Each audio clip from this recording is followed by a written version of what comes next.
Assalamualaikum warahmatullahi wabarakatuh. Selamat datang kembali di channel Nara Story. Dan tentunya masih bersama saya, Mas Nara di sini. Apa kabar kalian semua? Semoga selalu baik-baik saja, sehat badannya, dilimpahkan rezekinya, dan dihindarkan dari segala mara bahaya. Amin. Di kesempatan kali ini saya akan menceritakan sebuah cerita drama rumah tangga dengan judul Aku Bangkit, melanjutkan dari part sebelumnya. Oke, tanpa berlama-lama lagi langsung saja kita ke ceritanya. And so, just try keep up with me.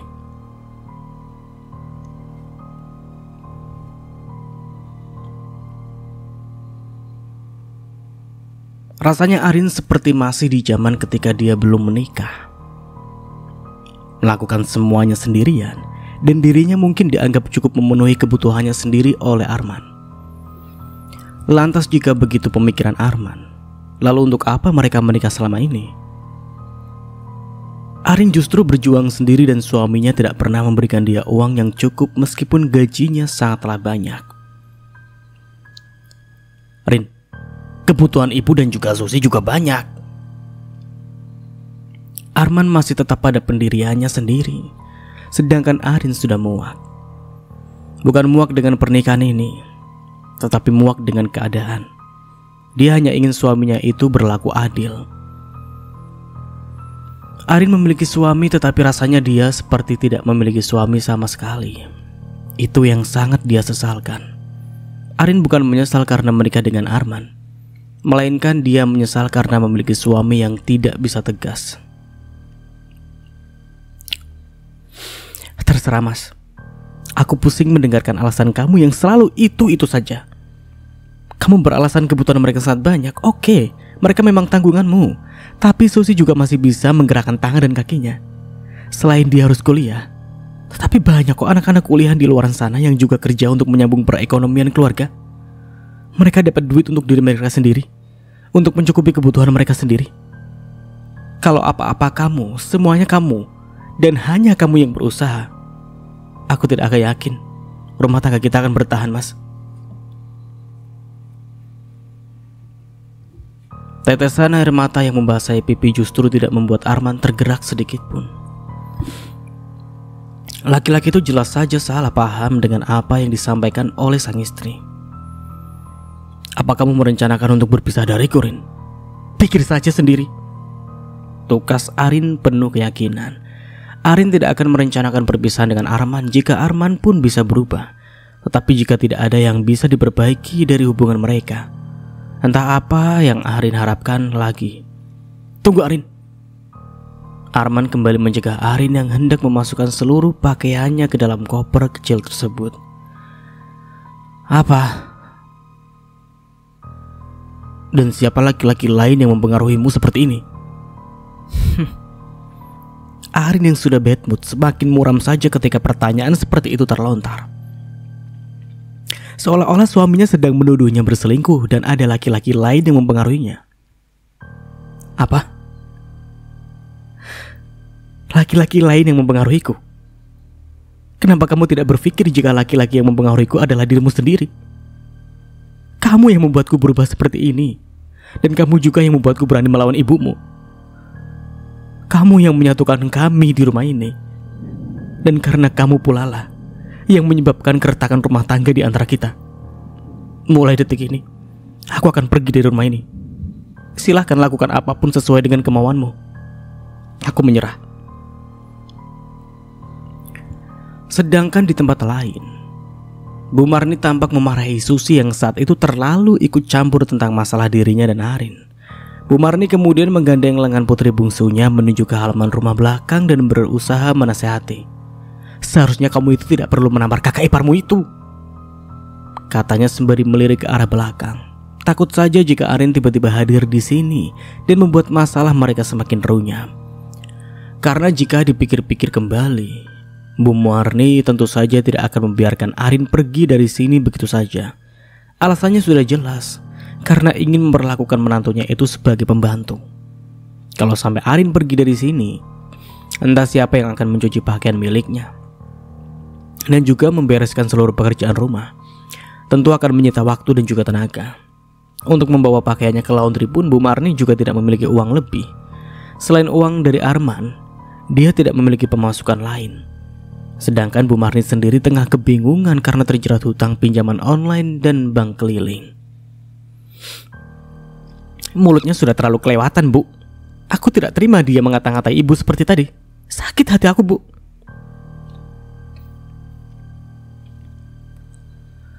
Susi berkata dengan menggebu-gebu. Nafasnya pun ikut terengah-engah ketika menyampaikan hal itu.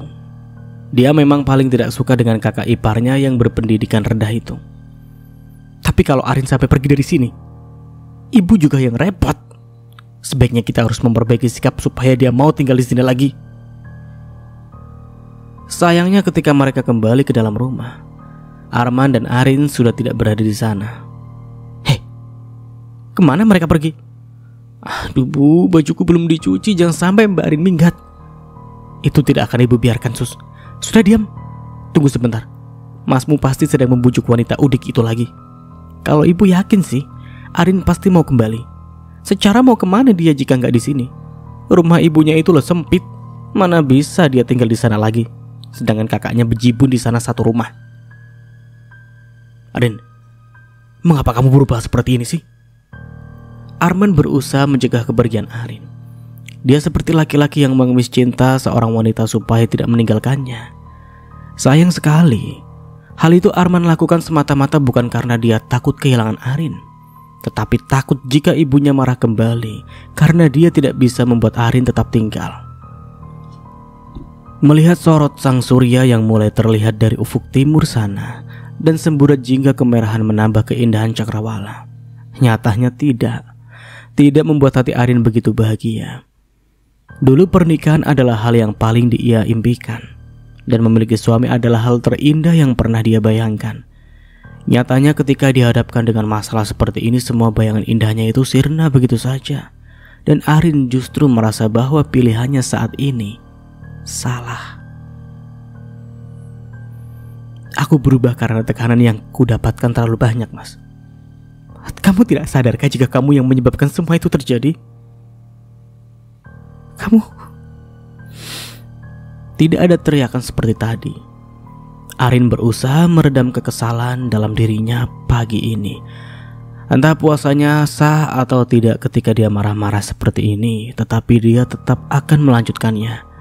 Arman kemudian membingkai kedua bahu istrinya dan memberikan pelukan di sana, berusaha menenangkan sang istri yang saat ini tengah marah-marah di jalanan sepi.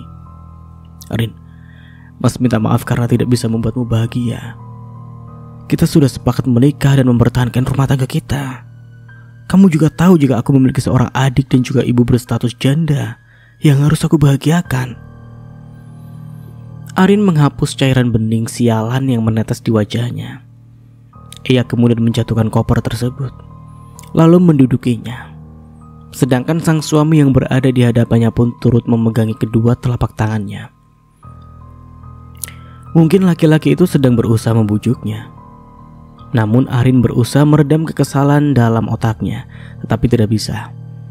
Dia tepis telapak tangan suaminya itu, suami yang tidak bisa tegas menyikapi permasalahan dalam rumah tangga mereka. Membahagiakan ibu memang tidak ada salahnya. Surgamu memang terletak di bawah kaki ibumu sendiri. Tetapi jika kamu mengabaikan istrimu, maka tentu saja surga itu akan sangat diharamkan untukmu.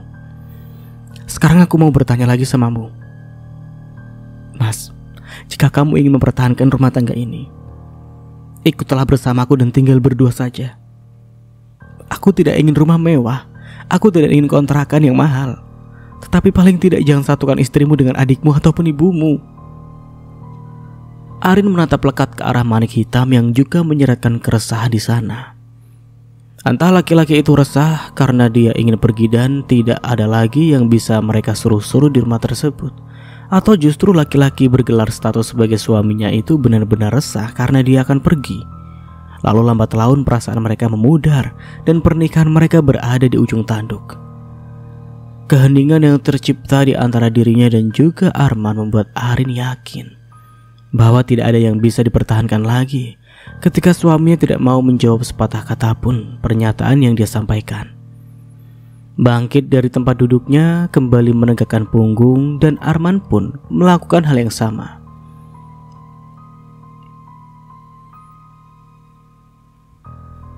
Baiklah, jika itu yang kamu inginkan. Aku tahu karena kamu pasti berat memilih dua di antara kami. Jika kamu tidak ingin mempertahankan rumah tangga kita, maka pilihlah ibumu. Tetapi jika kamu masih ingin bertahan, hubungi aku dan ikutlah denganku. Kita mulai semuanya dari awal. Tidak ada yang ingin rumah tangganya retak, Mas. Mereka berdua yang menjalani rumah tangga tersebut harus saling memperjuangkan. Tetapi jika hanya aku saja yang berjuang, kondisinya tetap akan jomplang dan tidak seimbang. Kamu pasti bisa mengerti itu, kan? Setelah berkata panjang lebar dan menumpahkan seluruh air matanya hingga membasahi baju yang dia kenakan, Arin menepuk pundak suaminya. Arin menatap supaya laki-laki tidak berpendirian itu lekas beranjak dari tempatnya dan segera mengambil keputusan. Sekarang kembalilah dan katakan kepada ibumu bahwa kamu ingin tinggal mandiri bersamaku. Jika 24 jam dari sekarang tidak ada kabar tentang bagaimana keputusanmu, maka akan aku pastikan kamu adalah orang yang paling menyesal karena telah melepasku, Mas. Arin pergi dari sana menyeret koper di tangan kanan dan menjauhi sang suami. Tidak ada lagi keraguan dalam dirinya. Jika Arman memilih untuk membela ibunya dan tidak tinggal bersamanya di kontrakan lain, maka sudah dapat dipastikan bahwa rumah tangganya akan selesai tak lama lagi. Sedangkan Arman sendiri tetap berpijak pada tempatnya dan tidak menjawab sepatah kata pun. Dia bukannya tidak ingin mencegah kepergian sang istri yang sudah berlalu jauh dari tempatnya berdiri saat ini, tetapi Arman pun bingung. Aku harus bagaimana sekarang ya? Tetap tinggal di rumah ibu, tetapi istriku tidak bahagia. Atau aku harus mengikuti kemauan Arin? Arman justru menerima diri di sana dan menggigiti kuku jemarinya. Dia pun masih bimbang dan tidak tahu keputusan mana yang harus dia ambil detik ini. Karena uang gajinya sebesar 5 juta tentunya tidak akan cukup membayar kontrakan yang akan ditinggali oleh sang istri dan juga dirinya. Lagi pula uang tersebut juga harus dibagi-bagi antara kebutuhan ibu kandungnya dan juga adik bungsunya. Arman pun kemudian mengambil ponsel yang berada di sakunya dan mengirimkan pesan. Aku akan segera menemui Murin. Maafkan aku. Aku akan ikut denganmu. Pesan itu diketik dengan tangan yang gemetar. Padahal Arman sendiri belum memutuskan ingin tinggal bersama Arin ataupun mengajak wanita yang berstatus sebagai istrinya itu tinggal di rumah ibunya kembali. Kembali ke rumah saat fajar menyingsing di ufuk timur sana. Cahayanya menyorot di tubuh Arman dan seketika menggulirkan rasa hangat yang menempa tubuhnya. Arman membuka pintu rumah yang telah ditempatinya selama berpuluh-puluh tahun tersebut dengan lesu. Baru saja handle pintu dia tekan ke bawah. Terlihat dua raut wajah murung yang tiba-tiba langsung menghambur ke arahnya dan meminta penjelasan. Arman, mana Arin? Bu Marni yang semula duduk di kursi yang terletak di ruang tamu seketika terperanjat ketika mendengar handle pintu ditekan. Wajahnya sumringah karena dalam benaknya sudah pasti Arin dapat ditaklukkan dan bisa diseret kembali ke sini. Wanita berusia separuh abad itu kemudian menghampiri putranya, dan ketika pintu dibuka, Bu Marni benar-benar shock karena di belakang Arman tidak ada Arin sama sekali.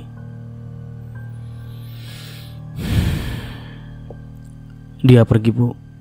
Aduh Arman, kamu itu gimana sih? Masa mendisiplinkan istri saja gak bisa? Arman lantas melirik ke arah belakang dan berusaha menasehati ibunya supaya tidak membahas masalah itu lagi. Kepalanya terasa ingin pecah dan dia harus beristirahat barang sejenak. Sejak 1 jam yang lalu mereka tidak henti-hentinya berdebat dan mempermasalahkan masalah yang sebenarnya sangat sepele. Arman kemudian menyadari bahwa dirinya memang tidak tegas sebagai seorang suami dan menyesal atas keputusan yang dia ambil kali ini. Bu, sudahlah.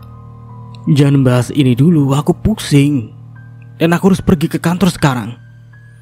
Tidak terima diabaikan begitu saja, Bu Marni lantas mencegah pergelangan tangan putranya yang hendak berlalu dari sana. Arman, jadi suami itu yang tegas dong. Jangan mau ditindas begitu saja oleh istrimu. Kamu harus berdikari dan tunjukkan bahwa kamu berkuasa atas dirinya. Berkuasa atas dirinya. Bagaimana jika aku sendiri tidak bisa membahagiakannya sama sekali? Apa katamu? Membahagiakannya? Dia itu sudah cukup bahagia dengan kehidupannya sendiri, Arman. Kamu hanya datang dan melengkapinya. Jika sudah membahas masalah seperti ini, dan Arman mulai membangkang kepadaku, aku jelas saja khawatir karena Arman pasti sebentar lagi akan memberontak dan mengikuti Arin sialan itu. Gerutu Bu Marni dengan nafas tersengal-sengal dalam hati. Arman pun hanya menoleh dengan pandangannya yang sayu. Wajahnya kali ini benar-benar kusut. Bu, bisa tidak sih Bu, Ibu diam dan mengerti apa yang aku rasakan saat ini? Bu Marni lantas menunjuk dada putranya dan kembali menekankan. Mana bisa? Pokoknya pulang pekerjaan nanti kamu harus ke rumah mertuamu dan katakan supaya Arin kembali ke sini. Ibu tidak bisa melakukan pekerjaan rumah sendirian jika tidak dibantu oleh istrimu itu. Arman kemudian tertawa ketika pernyataan itu disampaikan. Kemudian dia berbalik badan dan kembali menyerang ke arah ibunya dengan fakta-fakta yang ada. Nyatanya ibu mengakui bahwa dia masih berguna di rumah ini kan. Lalu untuk apa ibu tadi mengusirnya begitu saja dan bersikap seolah-olah ibu tidak membutuhkannya? Itu karena ibu kelewat emosi, Arman. Kenapa sih? Masalah seperti ini kamu besar-besarkan. Seharusnya kamu bisa membuat istrimu itu tunduk kepadamu. Bukan justru kamu yang tunduk seperti ini kepada istrimu. Kalau suami yang tunduk kepada istri, itu namanya lemah. Kamu tidak boleh menjadi seperti itu. Doktrin yang diberikan ibunya kepada Arman kali ini tidak masuk ke dalam otaknya. Arman sedang terombang-ambing dalam perasaan kecamuk yang luar biasa. Bu, kita bahas masalah ini nanti sajalah. Sudah ya. Helanya dengan nada suara yang rendah. Bu Marni tetap pada pendiriannya dan memerintahnya putranya sesuka hati. Ibu pokoknya tidak mau tahu. Sore nanti kamu harus menjemput istri kamu di rumah mertuamu dan pastikan Arin tinggal di sini lagi. Sebelum ibunya berlalu dari hadapan, Arman kemudian bertanya bernada sarkasme. Lalu kalian bertiga akan bertengkar lagi seperti yang sudah-sudah? Benar saja dugaan Arman. Bu Marni tiba-tiba berbalik badan dan kembali melayangkan tatapan sinis ke arah putranya. Arman, kenapa kamu menyebut ibu dan Susi sebagai biang onar? Karena kenyataannya memang seperti itu kan. Bu, kalian bertiga tidak ada yang pernah akur sama sekali. Bahkan ibu juga tidak pernah bersikap baik kepada Arin. Susi bersikap seenaknya sendiri dan ibu memperlakukan dia layaknya pembantu. Baru disinilah Arman sadar bahwa dirinya telah menghadirkan neraka untuk istrinya sendiri. Rasa sakit yang menghujami dada ketika istrinya pergi dan tidak memperdulikannya. Tiba-tiba perasaan sesal itu menyadarkan dirinya, membuatnya tersadar bahwa apa yang selama ini dia lakukan adalah hal yang salah. Bu Marni tidak terima ketika putranya menyalahkan dia sepihak seperti ini. Loh. Kenapa kamu menjadi menyalahkan ibu seperti ini? Mengapa kamu menjadi anak durhaka dan terhasut oleh setiap ucapannya? Apa kamu ingin surgamu ini hangus dan kamu tidak bisa mencium harumnya? Arman tidak ingin berdebat pagi ini. Dia mengabaikan ucapan ibunya yang selalu saja mencium perihal surga. Surga dan surga, ya entah bagaimana bentuknya dia pun juga tidak tahu. Dia segera masuk ke dalam kamarnya dan tidak memperdulikan ada dua orang yang sedang meneriaki namanya dari arah belakang. Mengambil handuk di sana dan membawanya ke kamar mandi, membersihkan diri menggunakan air dingin, mengguyur seluruh tubuhnya seolah-olah sedang membasuh setiap luka yang ada di sana. Setelah dirasa tubuhnya segar, Arman keluar dari bilik kamar mandi tersebut dan tidak mendapati ibunya di dekat ruang makan. Arman segera masuk dalam kamarnya, berganti pakaian, kemudian bersiap menuju ke kantor karena pekerjaannya sangat banyak.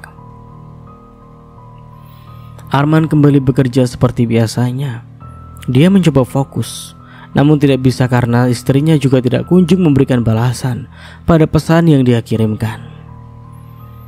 Arman sedang dilanda keresahan yang tidak berujung. "Kenapa kamu murung seperti itu?" Tanpa basa-basi, Joni langsung mengambil tempat duduk di sebuah kursi panjang tanpa sandaran. Tidak jauh dari perusahaan tersebut memang tersedia warung makan dengan makanan yang enak dan harganya pun standar. "Gak apa-apa, John. Kamu ada masalah dengan istrimu?" Bukan sekali dua kali Arman terlihat seperti itu, tetapi sudah berulang kali dia mengetahui sahabatnya tengah didera masalah. "Kamu tahu sendirilah jika rumah tanggaku memang seperti itu, John." Ketika Arman menghela nafas berulang-ulang dan menjawab dengan ogah-ogahan, Joni kemudian memberikan arahan dan menepuk pundak sahabatnya. "Harusnya kamu itu mendengarkan apa yang menjadi saran dariku sejak dahulu.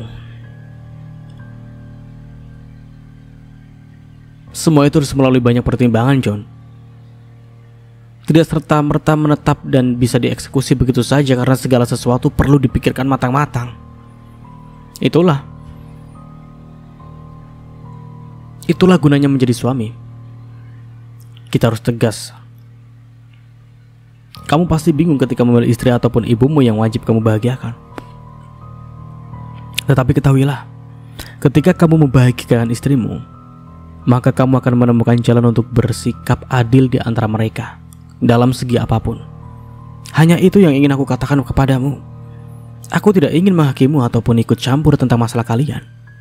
Nah, kamu sudah dewasa dan tentunya kamu bisa memutuskan masalah ini, Arman." "Iya, John. Terima kasih atas nasihatmu.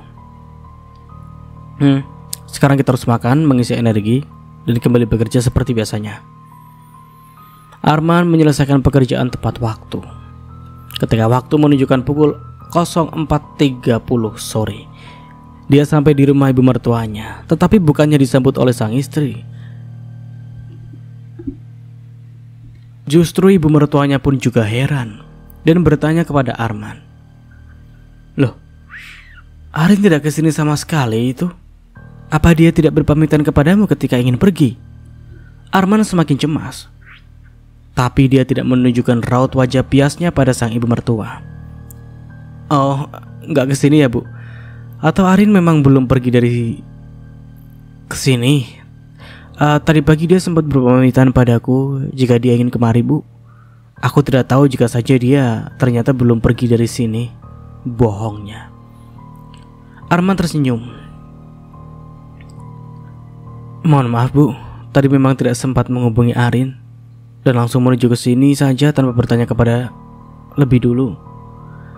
Setelah memberikan alasan yang pasti dan ibu mertuanya tidak curiga, Arman pun lekas berpamitan kepada sang ibu mertua dan bersiap berlalu dari sana. Kemudian pikirannya kembali mengawang.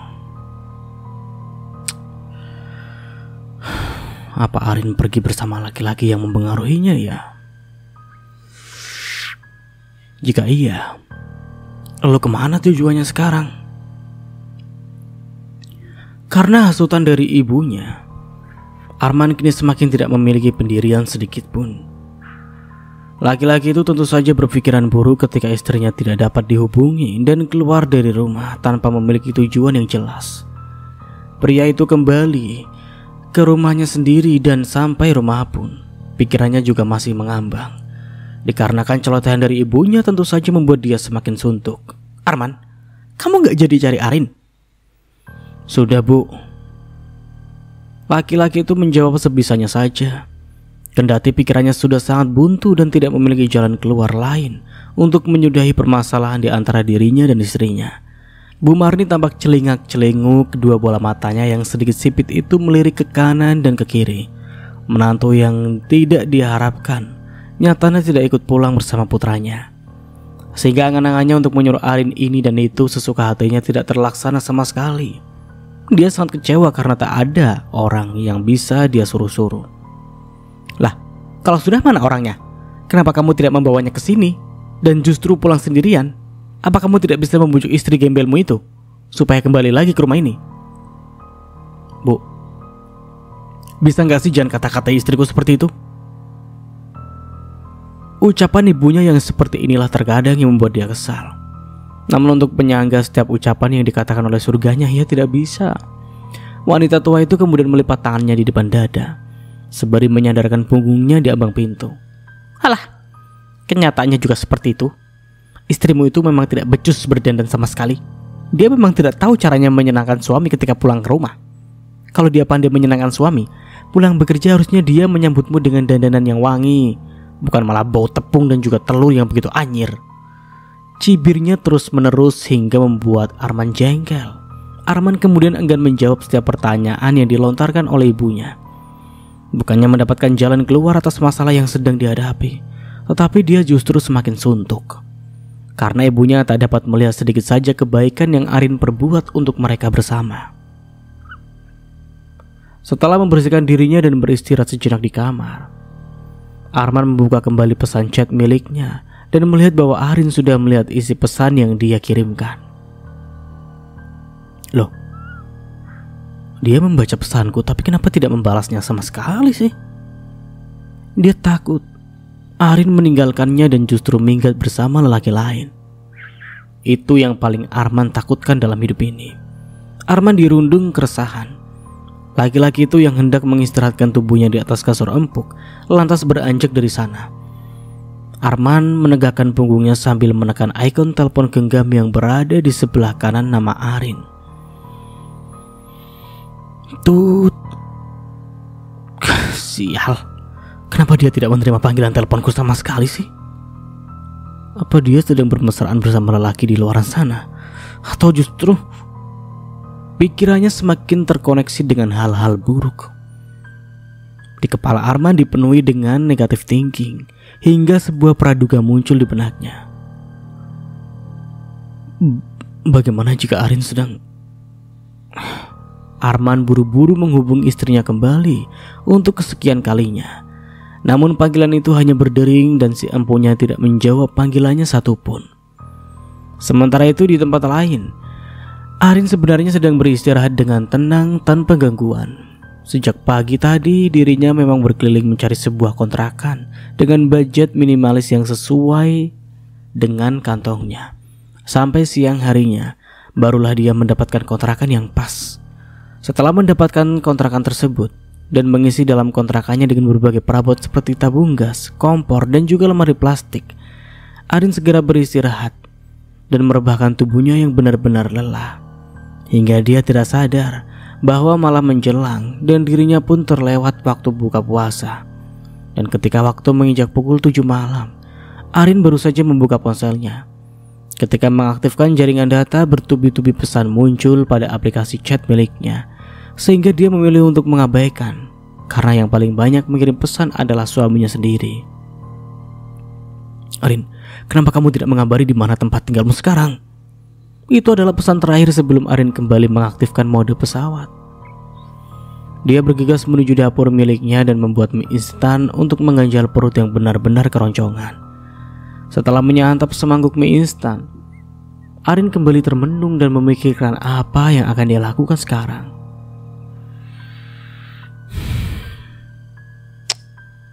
Pekerjaanku benar-benar hilang karena ulah Susi. Bagaimana aku bisa mencari kepercayaan mereka lagi ketika mereka telah mempercayakannya padaku? Tetapi aku tiba-tiba membuat namaku sendiri buruk di mata customerku. Arin kemudian mengambil ponselnya. Dia kembali mengetikkan sesuatu dan menuangkan kisahnya pada sebuah catatan yang berada di ponselnya. Setelah mendapatkan beberapa kata, dia langsung mengupload kisah sedihnya tersebut. Baru 2 bab yang dia upload di aplikasi novel online dan belum ada tanggapan sama sekali, karena dia juga belum sempat promosi di akun media sosialnya. Ketika waktu menginjak pukul 9 malam, seusai dirinya melaksanakan kewajiban 4 rakaat, Arin mengistirahatkan tubuhnya dan memilih untuk mengabari suaminya. Mas, aku ada di Jalan X. Silakan jika kamu mau datang ke sini. Tetapi jika kamu tidak ingin datang kepadaku untuk memperbaiki hubungan kita yang retak, maka aku juga tidak bisa melarang untuk tetap tinggal di rumah ibu. Semua keputusan ada di tanganmu, dan aku menghargainya. Tapi tolong pikirkan baik-baik, apakah ibu mengizinkanmu atau tidak? Karena aku juga tidak ingin mengakhiri pernikahan kita begitu saja, Mas. Selesai mengetik panjang kali lebar, Arin kemudian meletakkan ponselnya di dekat bantal, dan dia lekas tertidur di atas kasur busa setebal 10 cm tersebut. Dirinya benar-benar lelah dengan keadaan dan lelah dengan pernikahan yang tidak tahu akan dibawa kemana arahnya. Bangun pagi, Arin merasa tubuhnya lebih segar.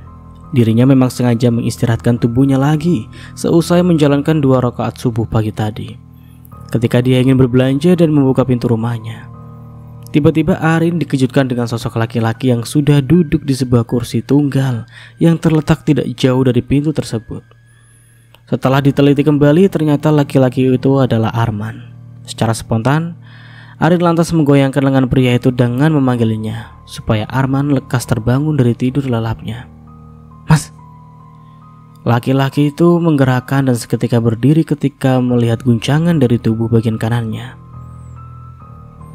Arin, telapak tangannya kemudian mengucek kedua bola mata yang benar-benar masih sepat.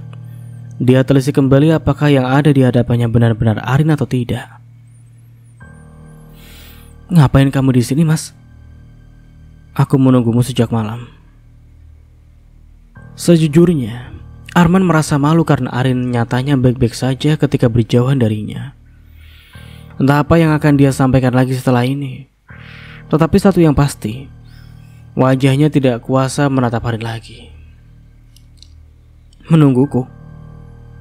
Kamu tidak salah." Kedua lengannya di depan dada dan bersedegap sembari menyandarkan punggungnya di kusen pintu yang sedikit usang.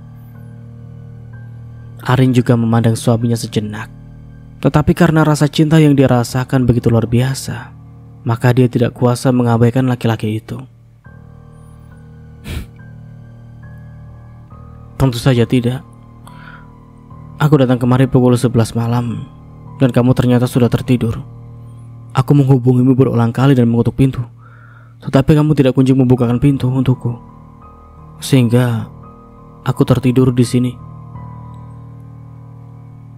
Arman benar-benar merindukan istrinya. Selain beberapa hari belakangan dia tidak mendapatkan jatah, tentunya Arman datang kemari berniat sungguh-sungguh untuk memperbaiki hubungan mereka. Sehingga setelah mendapatkan pesan dari Arin, dia langsung datang kemari menggunakan sepeda motor matic miliknya. Arin kemudian menghela nafas berulang-ulang. Tidak baik mengabaikan suaminya terus-menerus. "Masuklah." Tetapi sebelum Arin mempersilahkan suaminya masuk ke dalam rumah, tiba-tiba seorang tetangga datang menghampirinya dan menyeru, "Mbak Arin?" "Iya, Mbak." "Aduh, Mbak Arin ini gimana sih?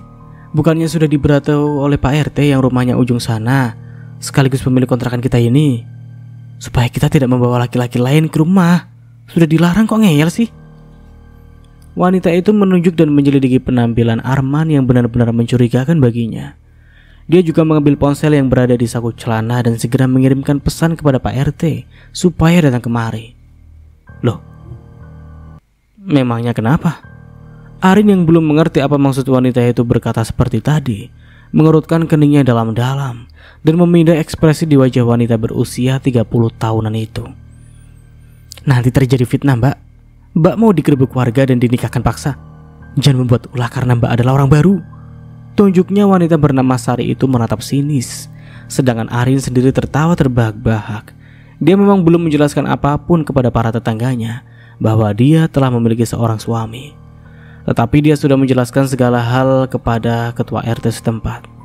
Bahkan sebelum datang kemari, Arin sempat memfotokopi berkas-berkas pendudukan kartu keluarga dan juga buku nikah miliknya sebagai bukti bahwa dia memang memiliki suami. Arin juga menjelaskan kepada ketua RT jika suatu saat suaminya datang kemari, maka dia akan melapor. Belum saja hal itu terjadi, tiba-tiba seorang wanita sudah marah-marah dan sudah seuzon padanya. "Loh, kok malah ketawa sih?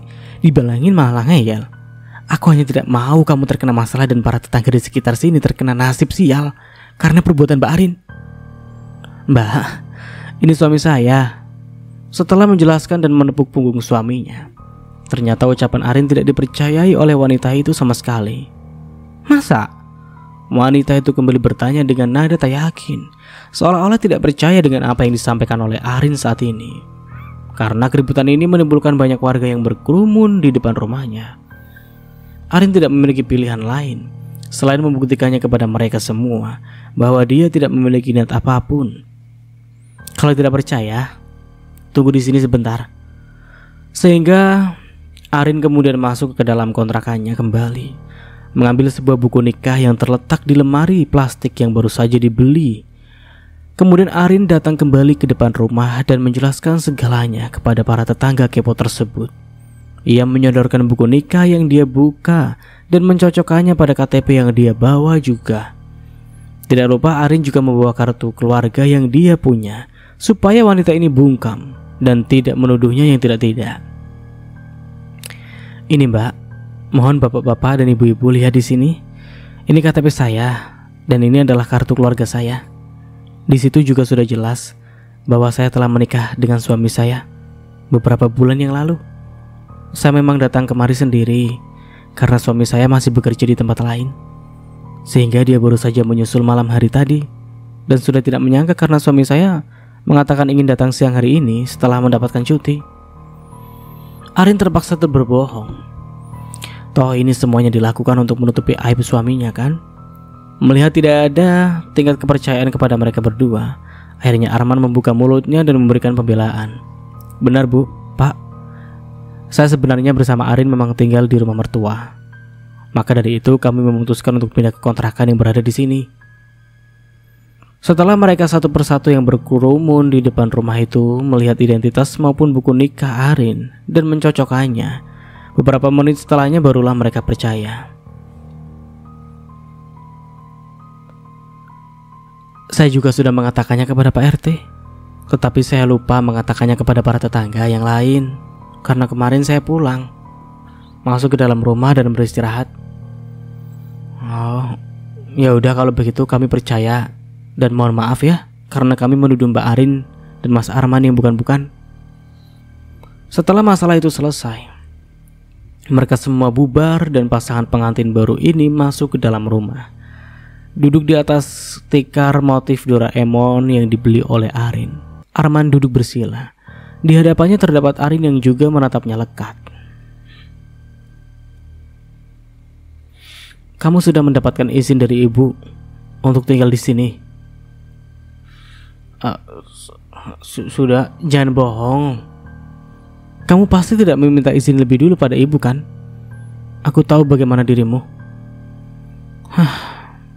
Kamu memang tidak bisa lepas dari ibumu dan tidak bisa lepas dari bayang-bayangnya.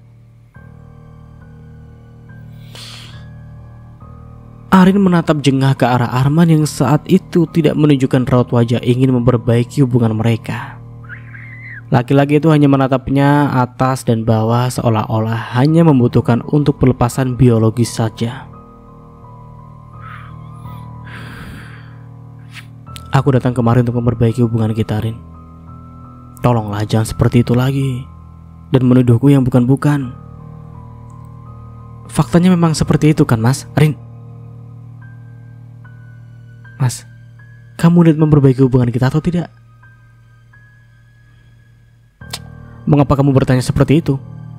Jika aku tidak berniat untuk memperbaiki hubungan kita, lantas untuk apa aku datang kemari jauh-jauh dengan perjalanan lebih dari 1 jam, Rin?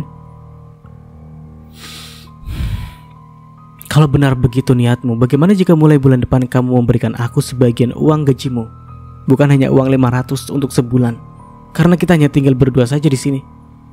Gimana? Arin memberikan tantangan, yang tentunya kalau itu mendapatkan jawaban tidak enak dari suaminya.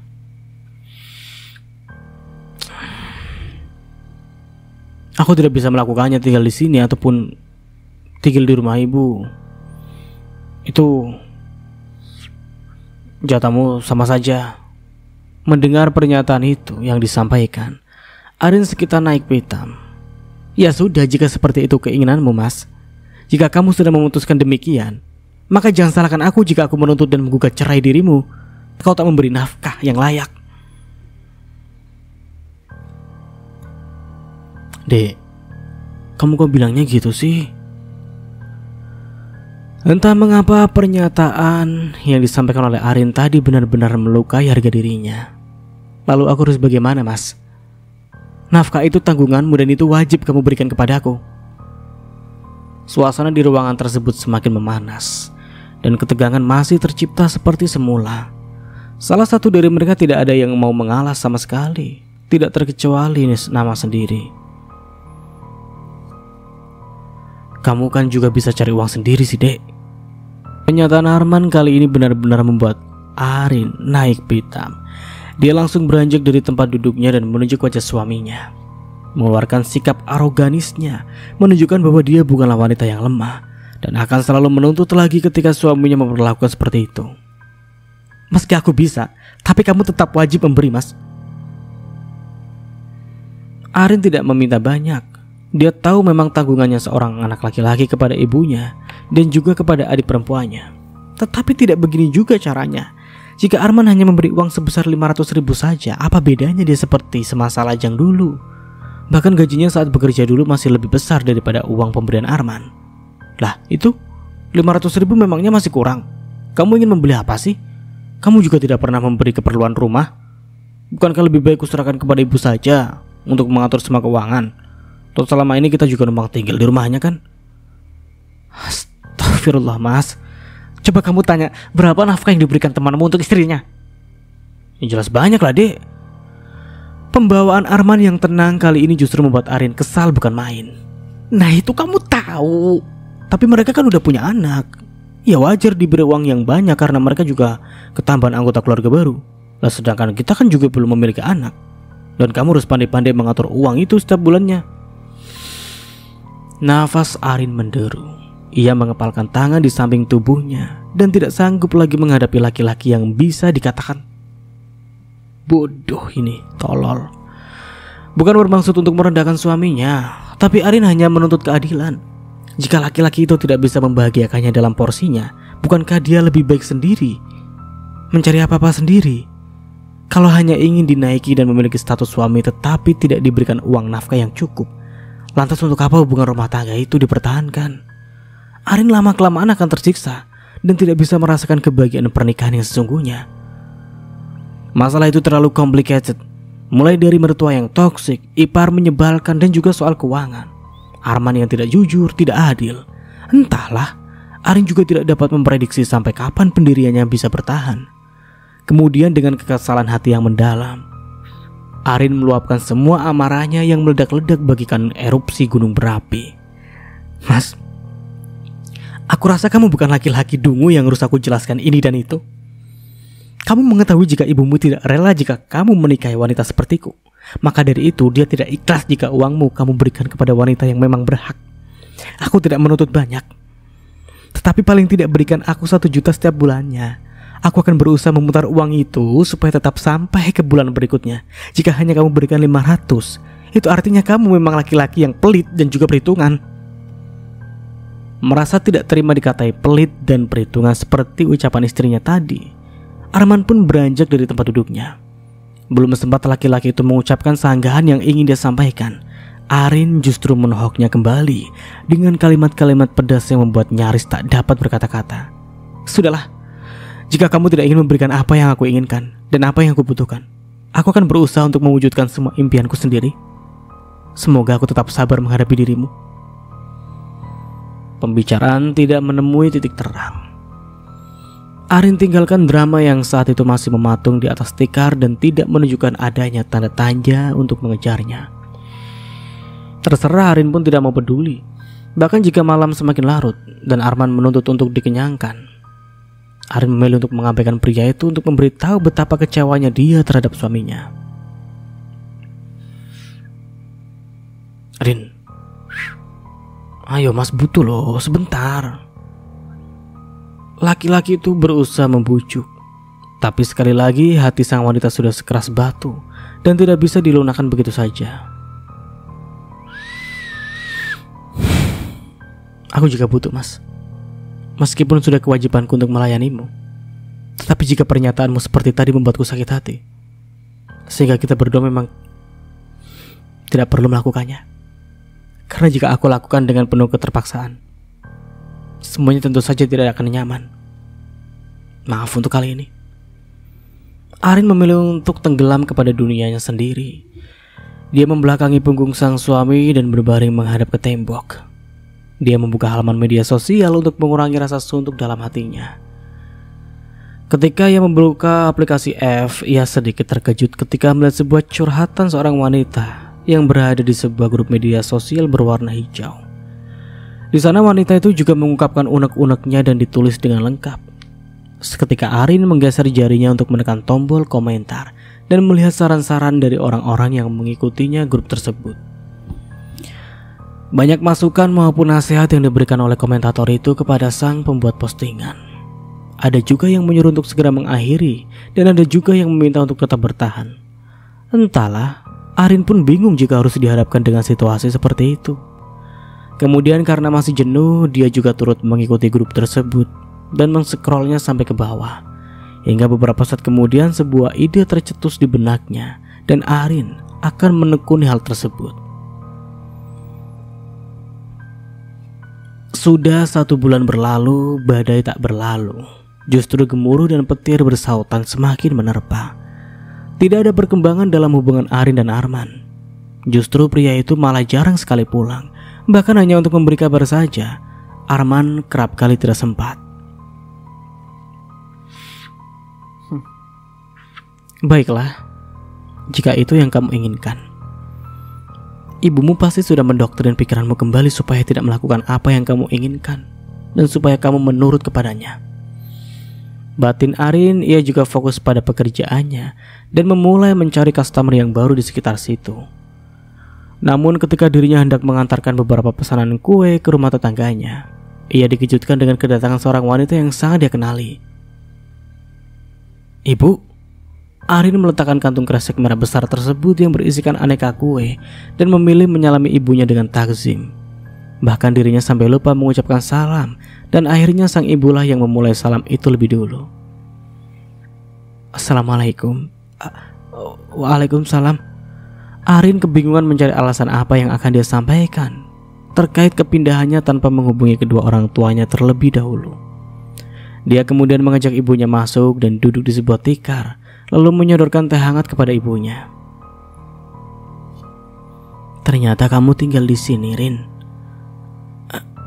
Iya, Bu. Mana suamimu? Dia bekerja seperti biasanya, Bu. Memangnya kemana lagi? Jangan membohongi Ibu, Rin. Apa yang terjadi sebenarnya pada rumah tanggamu?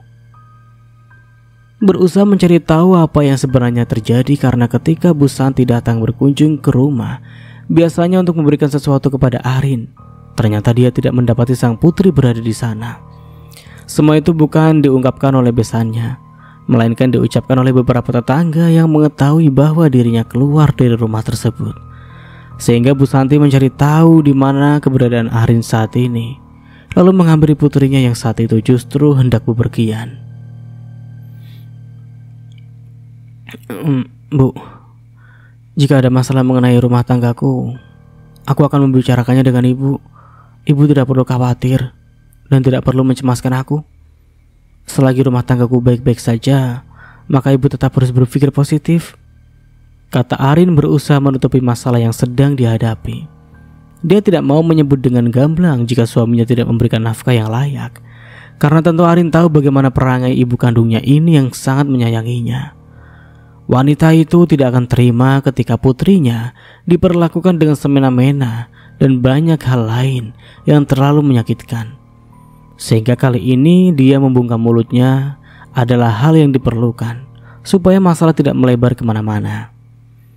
Bagi Arin, lebih baik dia fokus menyelesaikan masalah ini daripada memberitahukan kepada orang terdekatnya, dan masalah itu nanti akan semakin membesar.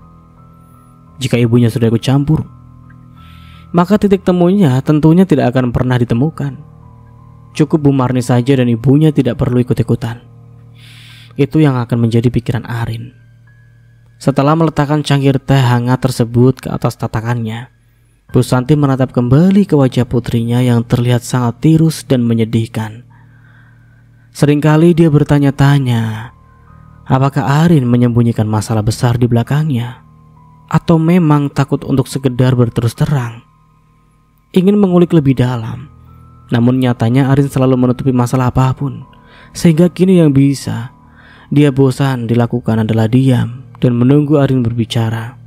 Dia yang melahirkan Arin dan mengetahui bagaimana sikap maupun sifat Arin selama ini. Dan sampai di sini dulu ceritanya. Nantikan kelanjutan ceritanya di part berikutnya. Dari saya mohon maaf bila ada salah kata atau dalam penyampaian cerita. Akhir kata, wassalamualaikum warahmatullahi wabarakatuh. Sampai jumpa di video selanjutnya and see you. Ciao.